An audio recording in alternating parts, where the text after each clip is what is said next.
পাকিস্তানি মুরগির পাখনা, আলু, হলদি, মরিচ, ধনিয়ার গুঁড়া সব কিছু দিয়ে লেটা বেটা মানে মাখানো হবে। এখন তেল দেওয়া হবে, সয়াবিন তেল, তারপর একসাথে মাখানো। দারচিনি লং দিলাম, দারচিনি লং শেষ। এগুলো দিলে চলে, না দিলে চলে, ধরে না করার জোর দেয়। সবচেয়ে ভালো জিনিস হচ্ছে মাখা নিলে মাখন লাগবে না, একা একটু পরে দেখবে ডাইকে দিলে কষানো কষানো হয়ে যাবে। পানি দাও, পানি ছাড়বো, হ্যাঁ পানি ছাইড়া দিব।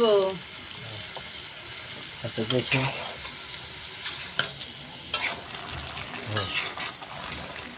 এখন হালকা পাতলা একটা নাড়ানাড়ি হইতেছে, নাড়াচাড়া। আমাদের চ্যানেলের নাম হচ্ছে স্যার ফুড, ইউটিউব চ্যানেলে সার্চ দিলে পাইবেন স্যার ফুড।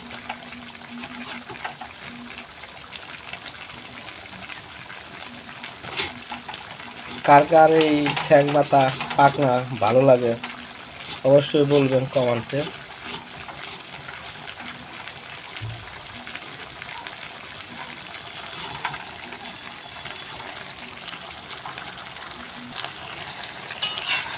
টমেটো দিয়েছে, টমেটো দিয়ে নাড়াচাড়া।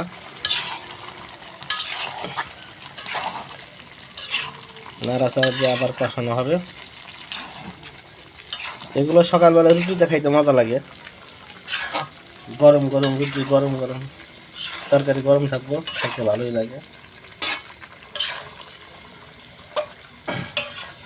ওই দেখতে পাচ্ছেন সামনে একটা বাটিতে হালকা পাতলা কিছু রান্ধাইতেছে, ওইটা আমাদের বিলাইয়ের লিগে টম। আমাদের বিলাই আবার ভালো মন্দ ছাড়া খায় না, মানুষের বিলাই দিয়ে কাঁচা জিনিস খায়, আর আমাদের টমে সিদ্ধ না করে দিলে খায় না।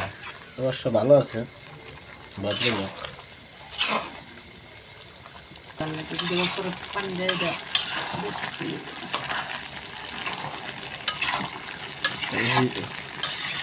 জিরাটা বাইটা জিরার ছিটাই দিতে হবে, তাহলে সেন্ট হইব। যা টম লাগবে, বাংলা বোঝেন ইংলিশ বোঝে না। এখন একটু হালকা পানি দিতেছে, কষানো শেষ। এই পানি ঝোল।